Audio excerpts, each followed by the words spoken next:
Hello, this is my submission for assignment number 4. This is the commentary version of the video. There will be another video included in my submission that will not have the commentary over the top of it. From what it looks like, my PC didn't capture audio for that. I am now checking that it is capturing audio for this one. But this is the title screen. It actually will iterate based on whether you've played the game before or not.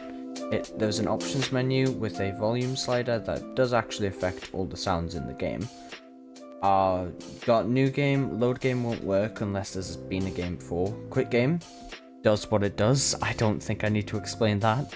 And new game will instantly start up a new game with this cutscene. I'll just click to remove the cursor.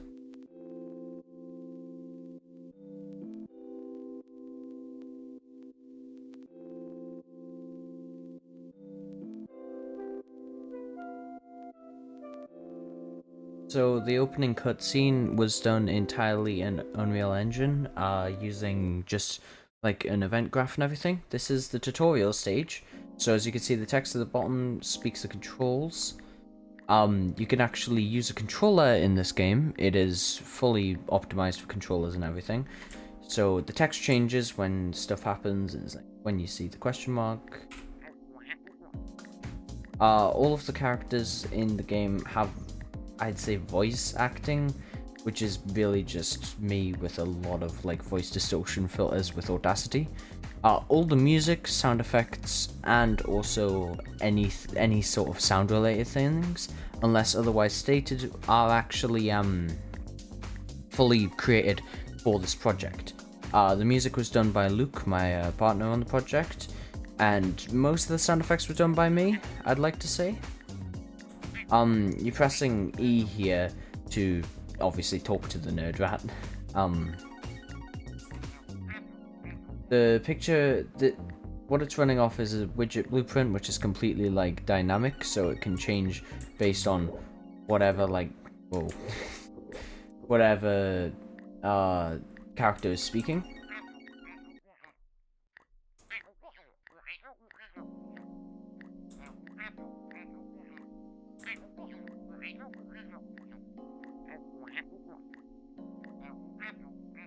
Yeah, dialogue's running off of a string array that is stored within the character's blueprint, and it's just calling the variable, basically. It has a set minimum and maximum, which is why it didn't start from the start. As you can see, below me is like an orange circle. Basically, that should stay perfectly beneath you the entire game, and it was to make platforming easier. What I'm doing here is I'm pressing control. I'm not using a controller, but it does work if you press, I think it's the right mouse button, right face button. And it's launching me like downwards.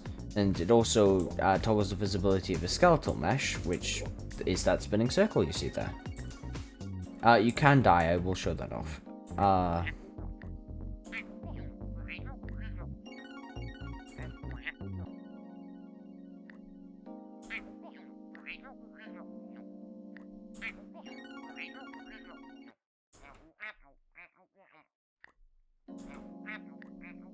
Any UI elements, like the portraits for the characters, were rendered in Blender, after obviously they had already been made, so...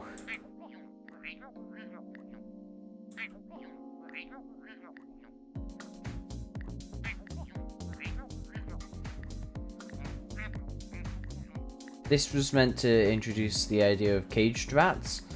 I had to explain this to a friend earlier, because I actually asked somebody to beta test. As you can see that you just fell through something that added the hood to your viewport, which has only a few elements. There's actually an element that gets added as soon as you get past the tutorial, but wasn't needed, so is kept out here.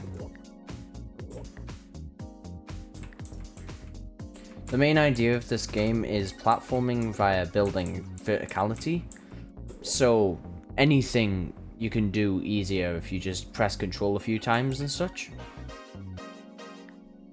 That's a rat collectible thing. That sound effect's the only one made by Luke. The rat collectible, actually, if you go up here without it, it will tell you that you don't have it. So, you know, keep that in mind.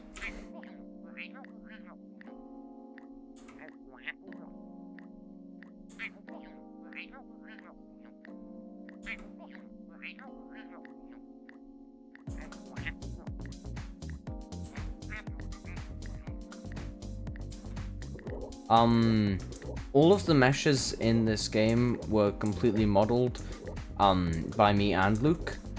So all the animations, everything that you see was done by hand. There is only one instance in the game that I'll point out later where we sourced the material because it was actually easier. But everything was painted using Adobe Substance 3D Painter. Here you can see, this is how the game measures whether you've collected a rat or not. You have in a level, it'll place it in the hub world, so, you know, there's a little rat over there. But, if you go over here, you'll notice that it actually requires 2 rats to get in, so you can't go in. If you go over here, it requires 14, which is every rat in the game up to that point. I'll show this off now. There's usually a kill box beneath levels, but this level specifically is different because I thought it wouldn't be very normal for a hub world to feature a death screen. So there's no actual way to kill yourself here. And it'll just spawn you back up like a few 100 meters in the air and you're back down. But all you can access for now is the first level. I'm probably gonna die a lot doing this because I'm a little bit fatigued and the game is relatively hard at least. But hopefully I will be going pretty normally. The thing you see in the top left, I'm realizing now doesn't have any written explanation, but anytime you get hit by a projectile, it decreases in size. So that's a health bar. The idea of the chore placement here was to guide the player up the tree. Of course, you see that and you go, oh, there's a platform here, hopefully. There's a rat, and you might think that you want to touch it, but the only collectible rats in the game spin. So if you see a non-spinning rat, it is normally an enemy. Specifically these guys, you can actually slam down on and kill. If you have a look around, there's this staircase that actually takes you to the next floor. The thing at the end, the widget that's currently on screen, the HUD, you can see it displays how many rats are in a level. Chorbs carry on between levels, but rats are specific to that level or the hub world. So it's one or the other. There is a thing inside there. Actually, I'll go do that now. Basically, this room's just a small little bit where you can collect a few chorbs. There's also a rat turret over there, but there's one of your rats that you need to collect. I didn't get hit, so you didn't see the hit effect. There are 2 ways to go up this. The chore placement isn't very clear, I learned from feedback, but I haven't had time to fix it. Basically, it's supposed to make you want to go on top of the nose, which is how the game was designed. However, I also thought that players would probably not really get that, so there's also a branch there that's like the one down below, in case you wanted to jump up there. There's also a very unnecessary chorb that really does nothing for the entire game. It just lives out here. You can barely get it. There are a few chorbs in the game that are just put there because we felt silly. There are enough chorbs in the game to get every single rat. Sorry, by chorbs I do mean cheese orbs. It's just the abbreviation we used in-game. So, usually rats are kept in cages, but there are a few that don't require any chorbs. But there is enough chorbs in the game to get every rat with 15 to spare. So if you miss 15, you miss 15, you know? You can actually beat this level and then head straight back later, you know? Here you meet another NPC. Again, all voice acting done by me and Luke.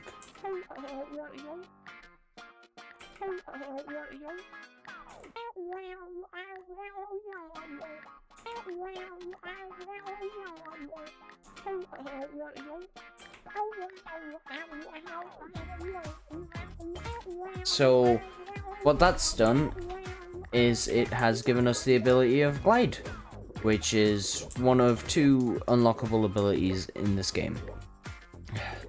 Sorry, my throat's getting a little dry. So, you've got to try and cross this bridge using glide, and you got to build height first, which I realize isn't very clearly told to the player, but also if you try and make the gap without gliding, it is not possible. You can fail this jump. I have failed this jump many times, but the idea is to hit the glide button as soon as it gets to that point. And then the player might go around here and notice, oh boy, that one costs 20 chorbs. So obviously you can't pick it up. But then the player might also realize, oh, what's that over there? And, you know, newfound glide ability, test it out. Ta-da! So you can glide over to this rat, which is 1 of 5.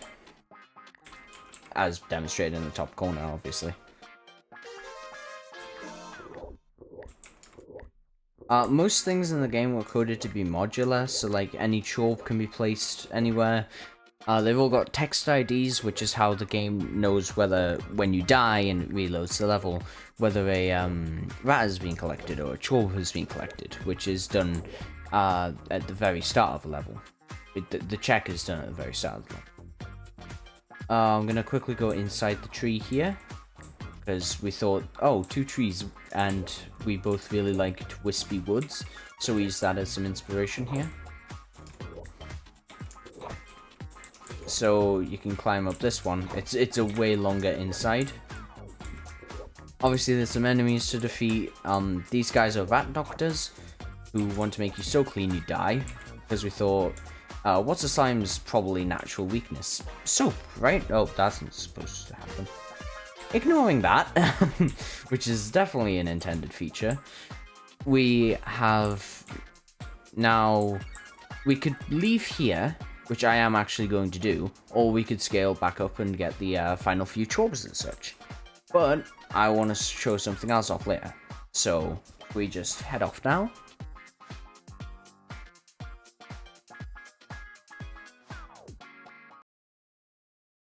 Then we'll see. Oh, there's 4 rats there, and our counter has increased by 4. I'm gonna go back through the level though and get to that get the last few chorbs, basically, because I would quite like to get to the final boss fight, because you have to have all of the rats from the 2 previous levels to get there. But at this point, you don't actually need to get to the heartbeat. You can press and hold space or the bottom face button to glide. So even though I'm going to get to the top, I don't need to go through all of the Harpy's dialogue again, basically. Heck, you can even leave these guys alone. I just find it really satisfying to kill them. Sorry if the footage gets a little bit janky. My computer's running other processes at the same time, so the footage might not look great, but I assure you it is not the game's fault. It is purely my fault for trying to get too much done at this time. I mean, obviously, you'll probably be able to test it out for yourself, because we have to provide an exe file. So, you know. Again, build some upwards momentum. And then glide. Sometimes the animation doesn't play immediately, which is it's just how the animation blueprint works. It's not really a game fault. It's just simply how the code works. Okay, I have 20, and because I don't fancy climbing the tree again, I'm gonna go and quickly get this rat over here.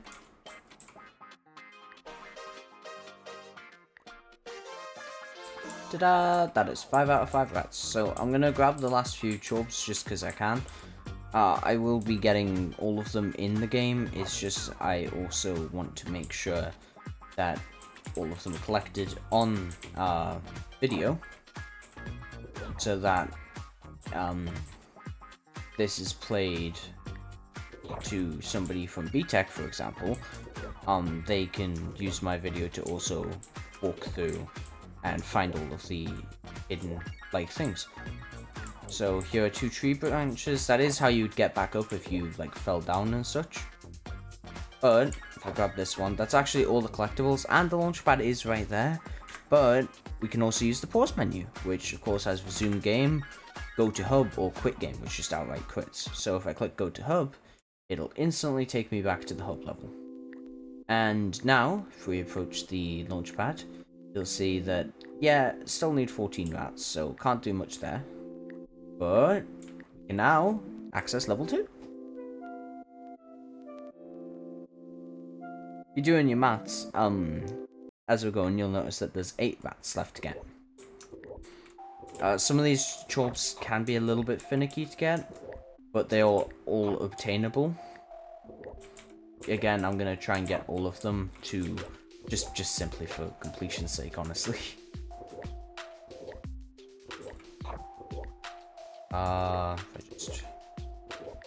So the idea is, if this game was like developed even further than it currently is, you would be able to also like use jobs to shop and like get upgrades. I don't know if that really makes sense, but it would be stuff like, oh, you could slam harder and it actually rockets you upwards, or it reduces the time between the roll ability, which is actually introduced in this level.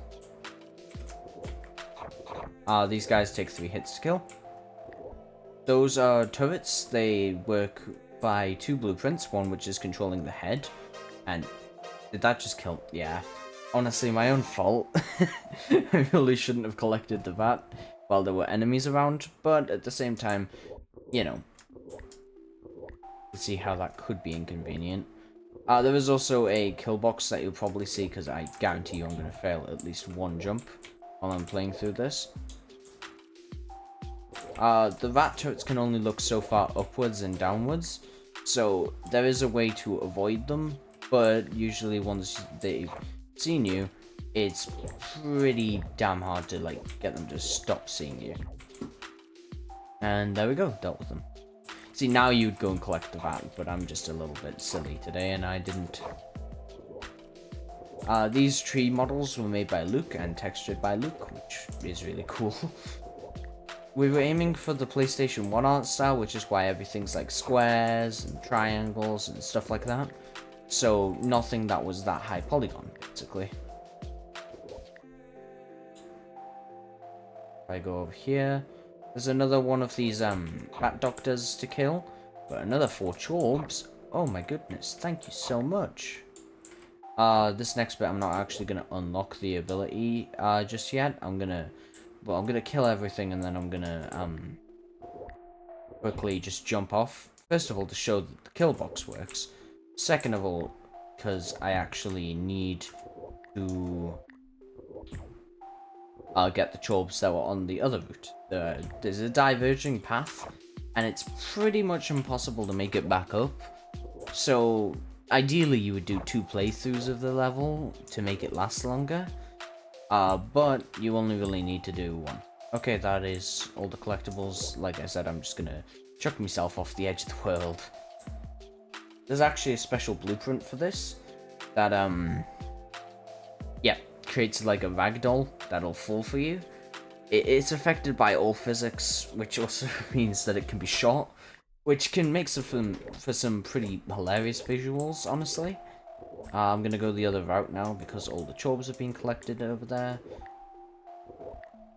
And while you can miss 15, it is always nice to get all the ones you can, you know?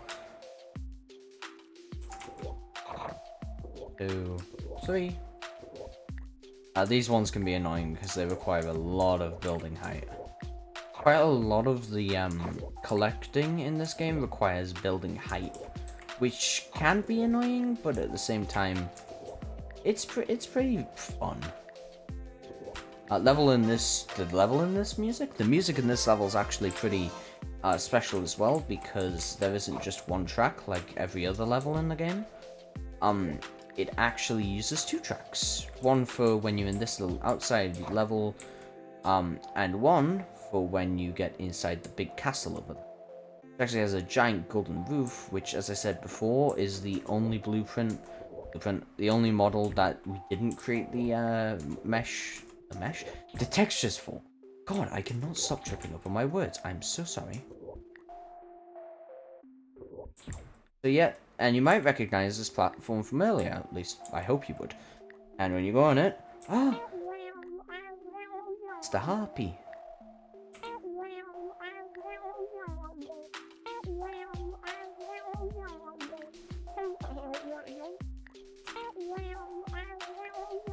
So she has just given us the ability to roll, which is great because I like being able to roll. I think I got... No, I missed one. That can happen. Only problem is those turrets have noticed me. Again, there is like a range they see, so you can just go around the back of them if you think it out enough, which is what I'm trying to do. Oh, by the way, if you touch anything that's like evil vat, without slamming, it instantly kills you, which might sound a bit harsh, but the idea was to have the slam ability not just used for gaining height, but also used to take out enemies. Just take out every single one of these buildings that you see, well, mostly every single one, is actually like fully done inside as well. I use glide here just to reduce my height a bit. Glide's also good for reducing height in the game, which was an unintended secondary use, but we sort of built on it later by making it reduce the height more, which honestly makes most of the platforming easier, because if you start getting too much height, you can just fail and just, you know, flop. You get up here, and then it's like, oh, there's something at the top. If I'm remembering correctly, in the first level there is 35 chorbs. In this level there are 110. There's quite a few chorbs in this level, but that's because most of the vats actually are in cages. Whereas in the other level you can find most of them without needing any currency. Oh yeah, there's a big golden vat. It's got a crown as well, but you need to get closer for that. And I do not have that liberty now. I meant to glide there, but it just didn't want me to. We got another rat! Okay, let's fall back down here and grab some more chorb. Oh! Got too much height. Bugger. Yeah, like I said, sometimes it can be a little bit annoying to build up all the height needed to get to these platforms, but each one is possible, so it's not like we're asking for an impossible task here. Back in the outside, no, you might be thinking, oh, what's inside these? Oh, my headphones are running out of battery. I'm thinking for a second that something went wrong in the code and I'm getting beeps. Yeah, there's actually more chorbs. Hooray! Might pause the recording just for a second so I can switch out my tech. Alright, we're back. Sorry, just had to do that quickly. So, yep. Like I was saying before, every building is going... You can go inside every building. That's the correct grammar. So, there are, like, rat doctors inside all of these rooms. If I thought on, I would actually quickly show that you have to roll into each one of them. I'm just getting the outside walls done first because that's the order I want to go in. Try to give the players some agency in, like, the order that they go. So, you know, the first level, it's a very strict set sort of pattern. Like, you have to do this first and then do, like, this first. Like, you have to climb the tree to get glide, and then you have to go down the other tree to get to the end of the level. I would say, in my opinion, that the levels are decently balanced. Sorry that I keep tripping on my words so much. Promise I'm not trying to. There we go again. There's actually nothing inside this building because there's nothing inside the building over on that side. so we didn't think it would make sense to have anything building. There's not even any chisels. Yeah, you might have realized that the castle is entirely made out of cheese. That was intentional.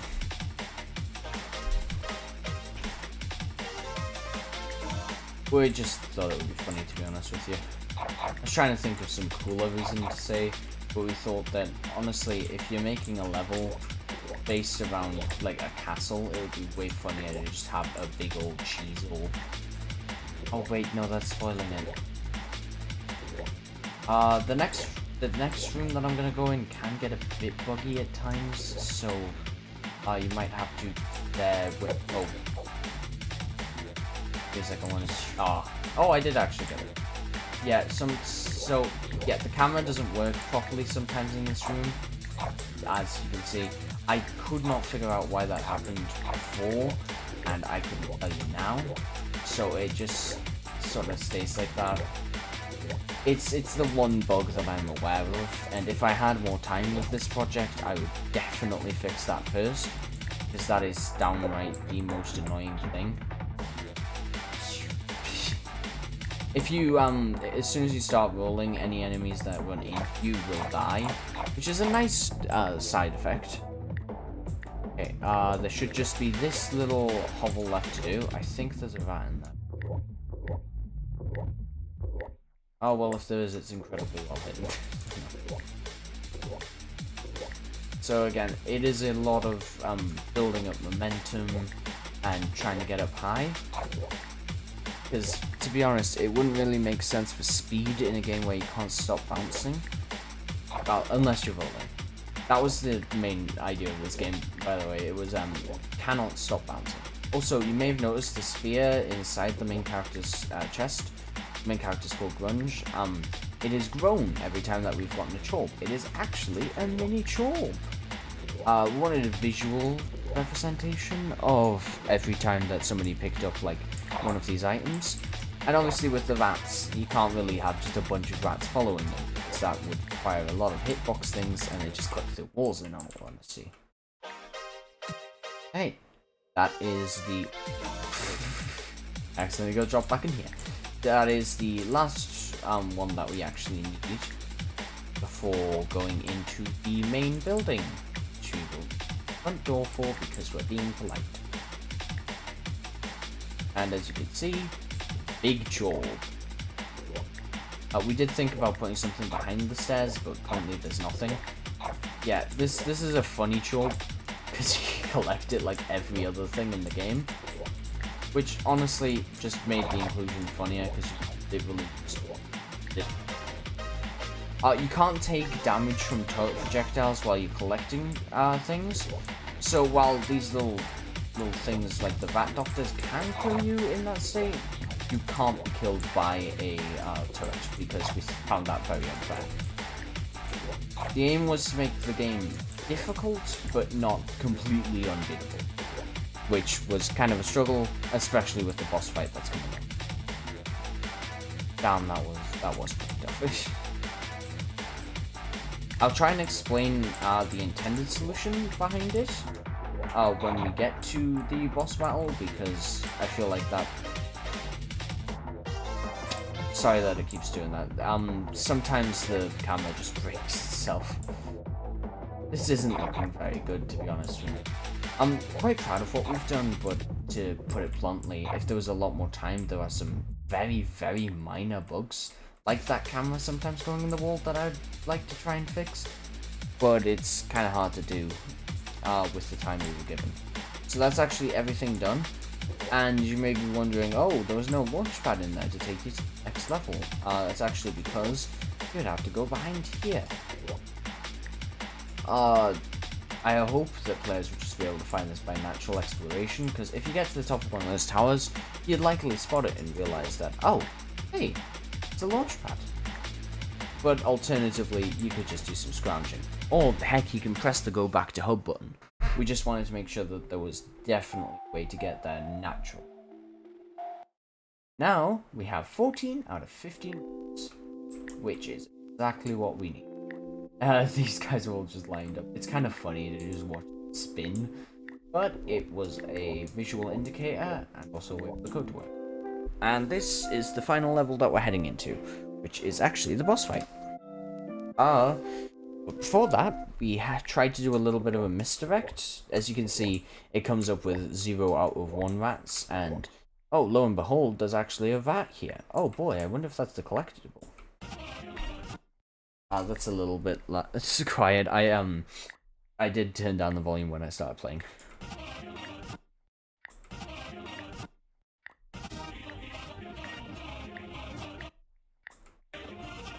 And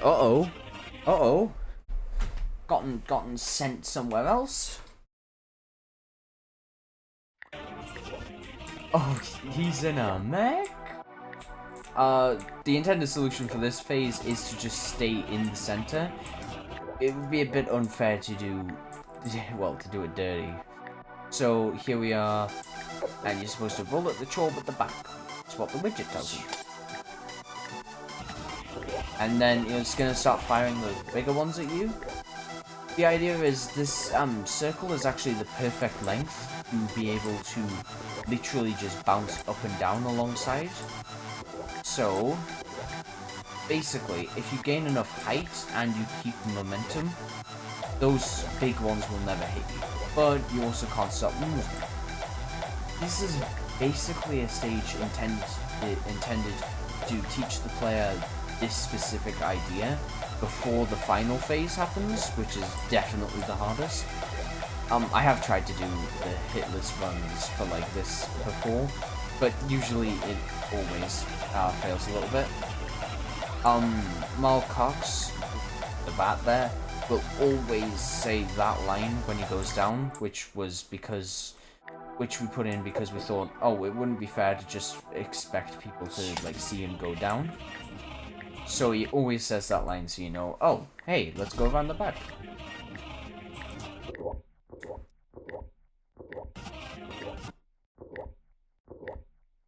Here he just does a little bit of a monologue.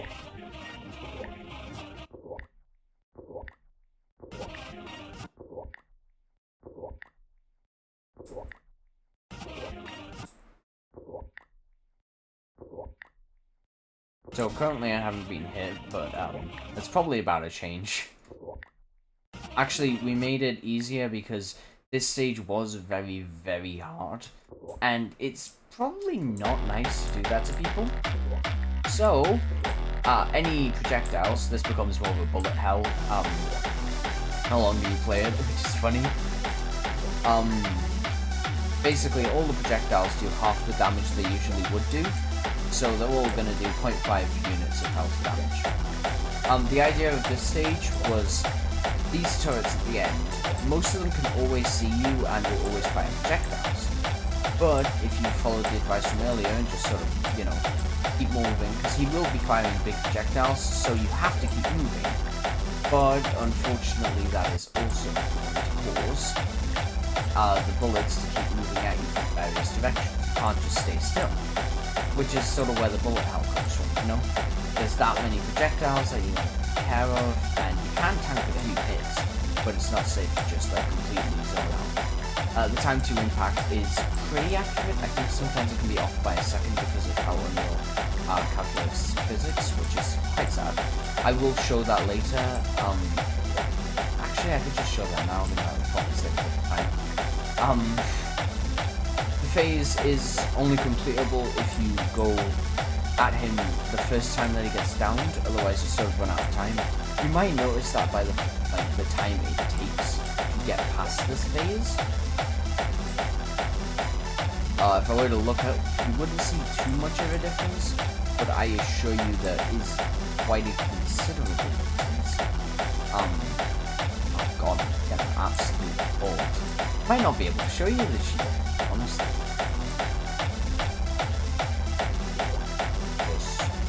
This. It's all about weaving and using slam effectively to avoid him. Okay, so he's gone down. There was still 70 seconds left on the clock, but that's 110 seconds. That up there, that is the cheese meat. That is going to come down unless you attack him and get the end of it. I'm actually going to have to do this boss fight 3 separate times because there's 3 separate scenarios. obviously I want to show them all off so that whoever is assessing this doesn't have to do that themselves. So, reach 50 seconds. Uh-oh, you've completely screwed up. It would actually be wiser to just probably die here, because, you know, that would probably be best if you tried. So if I just keep weaving. I have gotten feedback from several people tried playing this section of varying skill levels, and they've all pretty much come to the consensus that it's beatable, but it is still very hard, which is what we would do. If I look up now, because there's 20 seconds, you'll see, oh, that's definitely gotten bigger. 40, 30, 12, 11, look at the 10. Yeah, as you can see, that is falling. That is very quickly approaching, and once it hits you, that's it. You died. So there are two endings to this game. You have to beat the boss. At least... Well, you have to beat the boss at least once to see the first one. Which is actually really easy because I can just show dialogue and completely jump off the face of it. Yeah, if you're not really at the edge of the circumference here, you are more likely... You are more likely to get hit by the big orb, because obviously it's pretty tough. If I had more time on this assignment, I might have made the chalk inside the slime guy. Maybe do something like increase how much his height increases by every time he does a little slam, because there's a lot of stuff that you can do with blueprints that I got set up for this that I feel I didn't really have the time to explore, while also making sure that there was a completable game by the end of the deadline.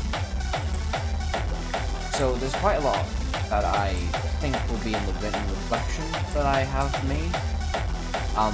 Obviously that'll come attached to the work within the portfolio. It's 40 seconds. But basically, there's quite a lot that I'm very, very proud of with this. Like, I am super proud of all of the models, which were all done by me, apart from that tree. Because, you know, Luke still deserves a lot of the credit. He was the one who designed everything, he did all of the level layouts and such. Not all of them, but he did the rough designs for them all. He split the work evenly during the last few weeks, so he took on some of my responsibilities, I took on some of his. Damn, I actually died there. I might be yapping a bit too much. But basically, if you're looking at what each of us managed to get done during the time, I've done most of the code side, Luke did most of the design side, and also testing how the gameplay feels. So any, like, cool feature that you see, is probably suggested by Luke, and Luke's went, oh, hey, can you implement this? And then after a lot of screaming at my screen, we've implemented it. Also, the music for this boss fight is actually really good. Well, at least in my opinion. And Luke made all of the music for this game. I couldn't tell you what program he was using, but he definitely made them all by hand.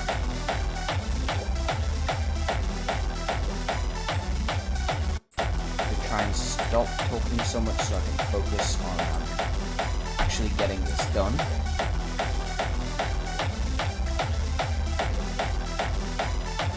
I would show this working with controller, but I don't actually know how to display that I'm using different inputs on my video footage. Because I could just say I'm using, well, anybody could say they're just using the controller, and that would be true. Man, I really cannot take another hit, huh?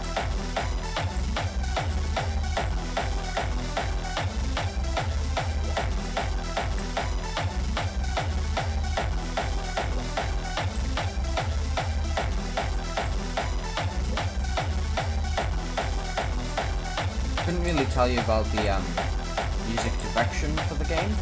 You'd have to probably either watch or read Luke's reflection for that.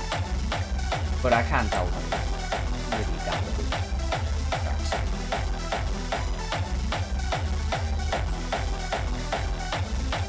almost there. You only have to see this boss fight phase one more time. There we go. Another thing that I would like to have done, had it not been a time constraint, is that currently, obviously, you don't really see the moon. You sort of just get told it's gonna fall. And that was purely what I did, like, wrong.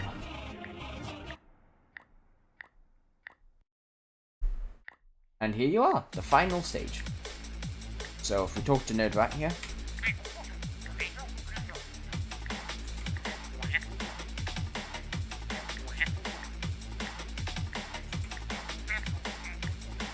See, he's telling you here, you can get a good ending or you can get a bad ending.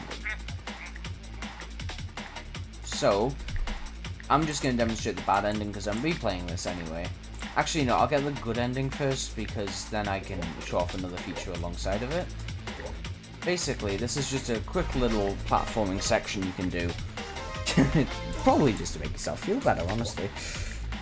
And you go over here and it's like, oh, look at that. Getting all of these rats. There are 15, which obviously matches up to exactly how many rats there have been the entire time that you've played. Not counting the violent ones that you've killed, but you won't tell your wife about that when you get back down to the surface.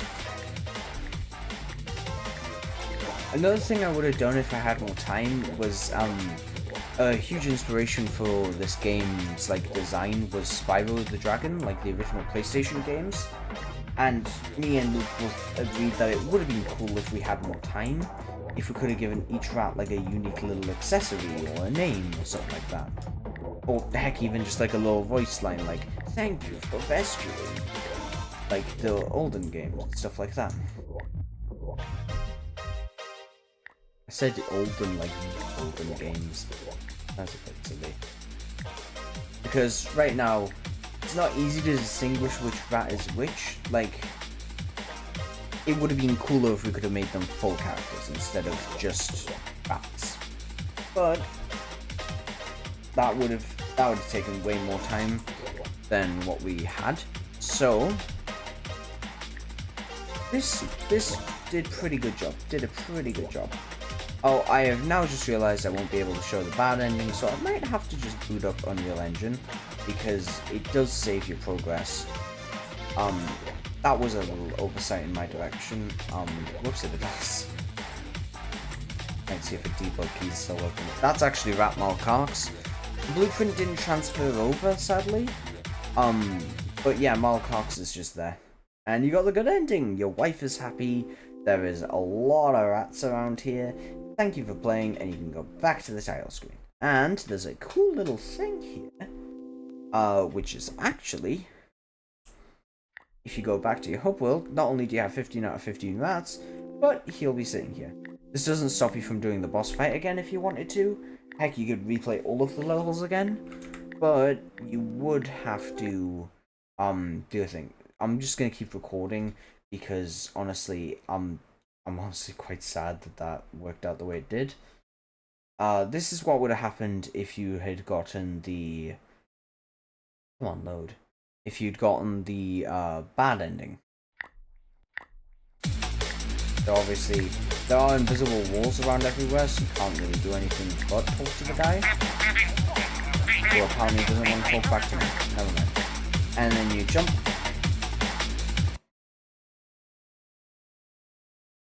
You got the bad ending. Your wife is sad. You're still happy though. You know. And you could go back to the title screen. That's the game. Thank you very much for watching through the commentary version. Anything else that I think of will be written about in the reflection in my portfolio that I send, obviously. And yeah, thank you so much.